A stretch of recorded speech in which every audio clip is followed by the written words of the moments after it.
So, tapos ko na ang Uncharted 4. Ang thoughts ko doon ay maganda. Maganda yung pag-end. Maganda yung pag-close ng story ni Nate. Para sa old fans, okay na yun. Hindi nila finocked up, hindi nila ni-rush. Which is good. And para sa mga new fans naman na magalaro nun, okay rin siya since hindi naman siya, alam mo yun, ganun ka-completely need laruin yung iba, di ba? Uncharted para maintindihan yung Uncharted 4.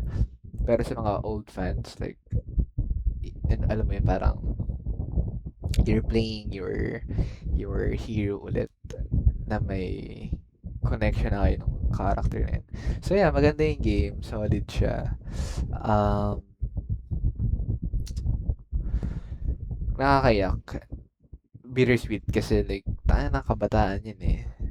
Diba? So, okay siya. And now, we're gonna play Assassin's Creed 4. Which is kay Ezio ulit. Ay, Brotherhood pala. Yan.